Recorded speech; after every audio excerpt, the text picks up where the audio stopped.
Hello everyone.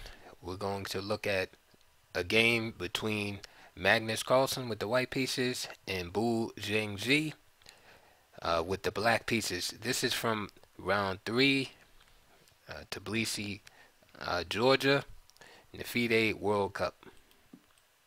Carlsen starts out with the e4, e5, and bishop c4. This is the well-known bishop's opening, and usually it's played just to avoid the tons of theory uh, that these top players have to deal with nowadays. A long time ago, it was played to avoid, a lot of times, to avoid the Petrov's defense. When that was popular in the 80s, players like John Nunn would play it. So it's just a little information on that. Um, what can I say about Bishop C4? It's also played by a lot of beginning players, hoping to get a Queen H Queen H5, and then a quick checkmate on F7. Um, but many times uh, it will simply transpose into um, versions of other openings like the Giuoco Piano, Vienna game, and even the King's Gambit. But again, one of the primary reasons for its use in modern chess was to avoid the Petrov. And again, it can be tricky if you're not prepared because you can, as black, end up in inferior variations of King's Gambit, Vienna game, and Giuoco Piano. So knight f6, which is the black's most aggressive reaction, immediately highlighting the fact that white's e-pawn is not protected. Magnus plays d3, which is the positional choice and modern choice. There is this gambit, Urasov's gambit, or so-called Urasov's gambit, but that's pretty much been analyzed out. I'll just show you real quick. After d4, e takes d4, knight f3, again leaving this pawn on prise, knight takes e4, queen takes d4, the knight goes back, and all this play is pretty much straightforward and forced. Bishop g5, bishop e7, knight c3, knight c6, hitting the queen. This is one line, queen h4, d6, castles, and you can see the straightforward development of the white pieces. A lot of beginner players like to play this. Bishop d3, trying to avoid the trade here, and then queen d7. Okay, and this game is from a game between Mises and Rubinstein in 1912. So this goes back quite a ways. Alright, so back to the modern treatment of d3. Bu opts for knight c6 here. Another plan is the old school c6 with the idea of playing d5. So for example, the c6, knight f3, d5 or d6 can be played. Bishop d6, fortifying the e5 pawn. Knight c3, d takes, d takes. Knight comes out to a6. Bishop e3, queen e7, knight d2. And now the bishop comes here. Queen e2, and bishop takes e3, queen takes e3 with equality. Again, the play can vary, but that's the general idea behind the move c6. And again, you see it in related openings. Okay, so back to the game. Boo opted for knight c6, which is perfectly good also. Knight f3, bishop e7, and play after knight f6, just knight c6 rather, takes on the style of like a two knights game. It actually, I think, might even transpose to a d3 variation of the two knights. But I would have to look to make sure. But I think that's what it actually turns into. Bishop e7, castle, castle. So we see this unpretentious development. White is not putting any pressure on the opponent whatsoever and seeks to outplay him later on, perhaps relying on that 100-point rating difference. Bishop e3, d6, c6, excuse me, c3, and we see white playing in his style of the Ruy Lopez, this slow, methodical build up, keeping the pieces on the board and looking for chances down the road. Bishop e6, rook e1, queen d7, and again we see position looking like a Giuoco piano. Knight bd2, rook a b8, bishop c2. All these maneuvers have been seen before and are very common and thematic to the opening, as well as black's d5. Again,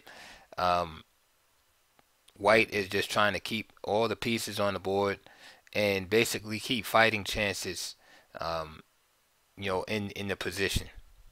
However, by doing this, it does allow black a certain freedom. When you don't threaten your opponent, he can basically do whatever he wants, and if he's a strong player, he's going to make good quality moves that end up in solving all the problems in this position. So right here, black really doesn't have that many problems. The only thing he has to be careful is this e pawn. As you can see, there's a rook.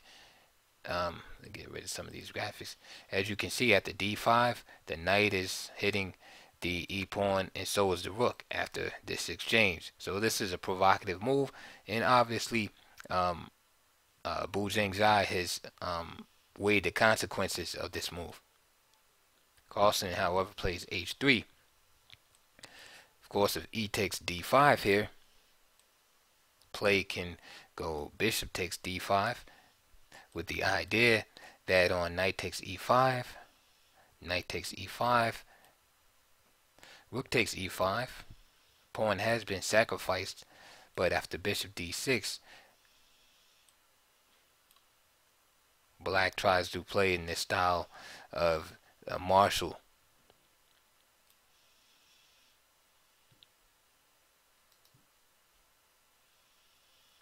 And then let's just say, for example, he did this move. This bishop takes f3, and then there's already tactics, because if queen takes f3, then rook e1. So g takes f3 would have to be played, and then we can see what we're trying to illustrate here is that basically Bu is willing to sacrifice a pawn here for dynamic activity.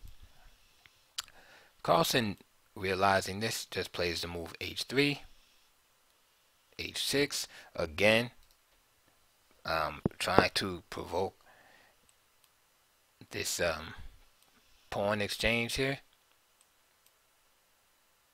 And again, you have this same concept. So let's say rook e1, rook fe8. Again, black's pieces are pretty active. If a move like d4, which is very natural, like queen c6. Okay, so the pawn sacrifice is a bit unclear. Black is not clearly better, but you can see black has, nice pieces and some chances of attack here. And this is a good position for a player like Bu Zhangji, who likes to, is an aggressive player and likes, a good position and likes to attack. So finally, going back to the regular position, e takes d5, knight takes d5, and Carlsen takes up the challenge. However, instead of bishop takes e5, excuse me, d5, we see the knight captured on d5. The knight takes e5, knight takes e5, rook takes, and there you have it. Play in the style of the marshal. And perhaps in a long game, Bu might not have opted for this, but with the clock ticking down on his opponent, it's worth a shot to go for this activity. And now bishop takes h3. Speculative sacrifice, but we can see that White's pieces are a little bit retarded on the queen side as far as the development is concerned, and Black is staking his chances, on this temporary advantage right here in activity. So after rook e1, bishop takes h3, g takes h3, and this is a bold move, sacrificing against a world champion like this. Queen takes a3, so 2 pawns for the piece. And now, of course, Black has this attack, these threats, and White has to be very careful. So objectively, White should be better here, but in a real game, 2 humans playing, anything can happen in a position like this. Rook b8. And again, as I said earlier, play takes on this, style of the marshal attacking the Ruy Lopez, where these pieces are kind of struggling to get out, and White has to defend a vigorous attack from Black. So already after d4, Magnus gets in trouble, and that shows you even the world champion facing difficulty against a speculative attack.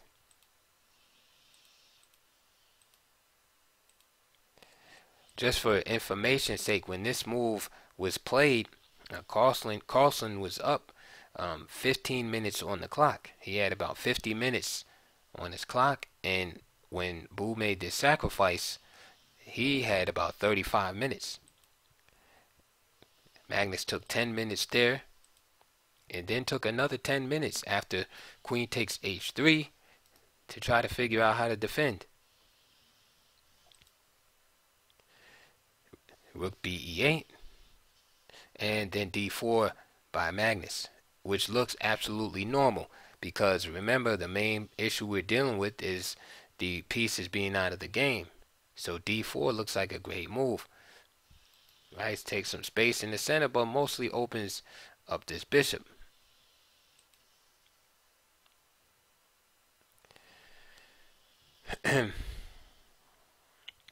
It's really hard to say that Magnus should have played a move like bishop d2.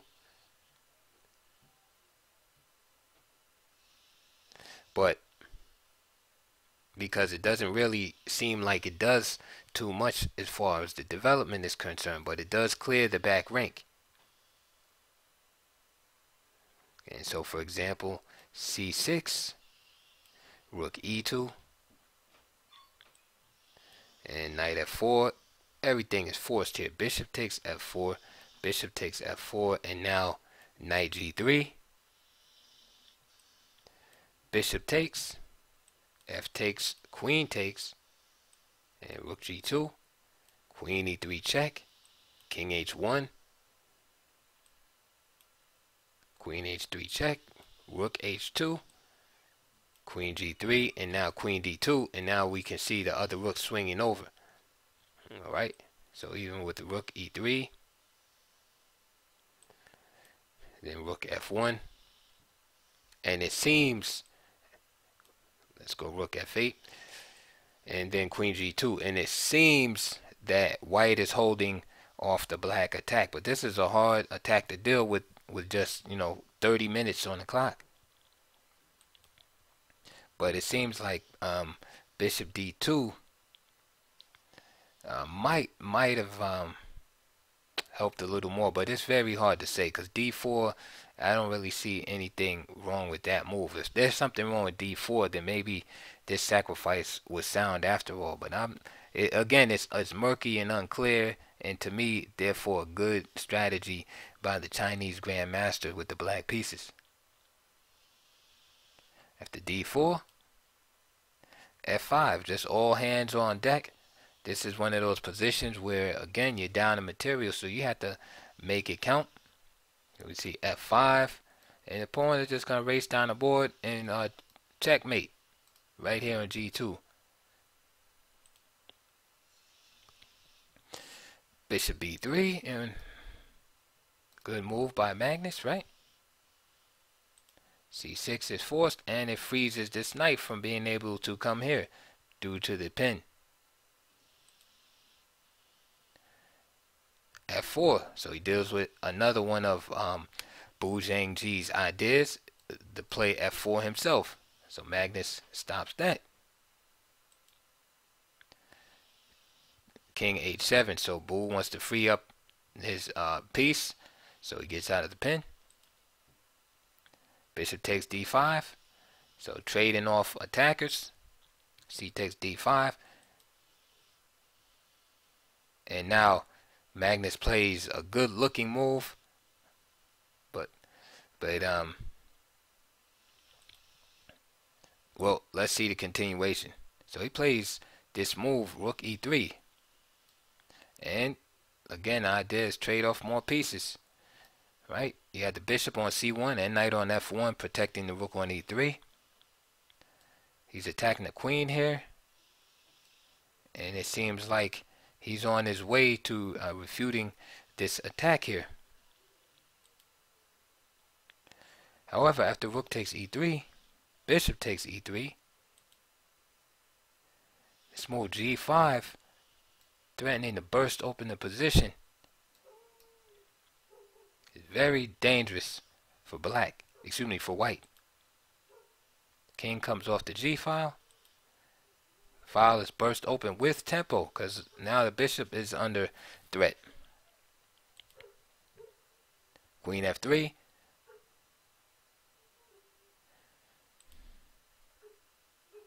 And just to show you, if the bishop tries to save itself, for instance, bishop d2, this move, rook e8, is just devastating. Cutting off the escape, and then let's just throw some randomness in there.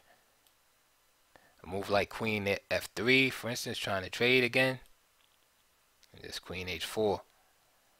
There's nowhere for the king to escape from, and he dare not return to the g file, so knight g3, the only option. But now you have this bishop pushing this pawn right here. So f takes g3 check, king f1, queen h3 check, and it's just massive material loss here, and black will just win with those pawns. This is why Magnus was forced to give up the bishop with check. Knight takes e3, and now Bu is just winning here. Queen h2. Problem is, again, this rook is just totally out of play. The rook just comes over to g8 again with real primitive threat of just mating right on this square. Rook g8. Queen takes f5. Rook g6. And this took a bit of calculation because you have to look at these threats, but black is always protected here. King e1.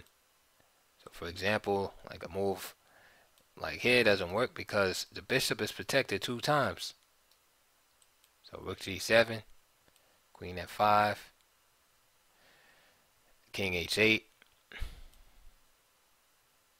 queen c8 check, and then just rook g8. Now there's nowhere for the queen to go except to take, and then we can see that's lost for white. This is why Carlsen tried to escape with the king. h5, just making more room.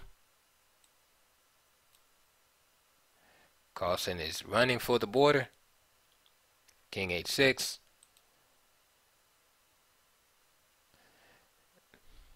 Knight to c2. Idea coming here to e3. h4. Knight e1. h3. So he's just pushing the pawn down the board. Knight f3. Queen g2. And now this threat of the pawn queening is just too much for white to take here. And he, excuse me, Bu Zhangji just offers an endgame, forces an endgame rather. And there's nothing that can be done. It's a good move. Not only is he threatening to win the rook, but if knight takes, then the pawn just simply promotes. There's no way the pawn could stop. For example, knight takes g1, h2. And the knights are usually not that good at stopping past pawns. So he goes back here, then you would just promote. So nice strong game, strong attacking game by Bu Zhangji, attacking the world champion. And I know that came as an unexpected blow to Magnus, especially having the white pieces. In this position here, instead of rook e3, which seems to be the culprit of, here for Magnus, for his loss, he probably would have had to essay giving up the exchange here. But again, those are symptoms of a bad position if this is what he has to do just to hang in the game, keep the game in the balance. So, and again, this is probably no good. Again, if he has to give up the exchange just to hang on, then you have to look further back. So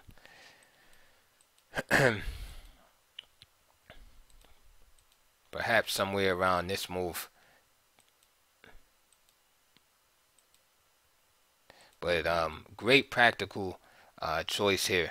Again, all of these pieces being boxed up like this, and the speed of attack from Bu Zhangji was impressive. He did not really give Magnus a chance at the bishop takes h3. He just kept piling on the pressure here, and even after a long think for about 15 minutes, Magnus still was unsuccessful in stopping this attack here. So here I leave you with the suggestion probably of maybe bishop d2 instead of bishop b3.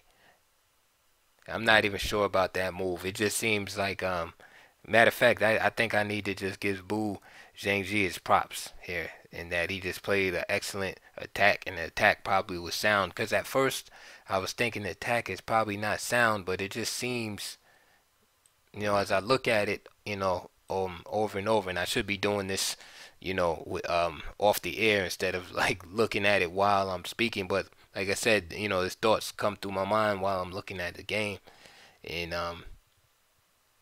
just looking at it, it does seem like a fantastic attack, waged by the Chinese Grandmaster. But then then I look at it and it looks like white should be able to defend, but then I'm having trouble finding defensive moves. But again, I'm trying to look at bishop d2 here as a possible improvement. So if you guys want to check that out and see what you come up with. That would be interesting. So anyway, that is it for this video. Please comment and subscribe and all that stuff. And I'll see you guys soon on the next video.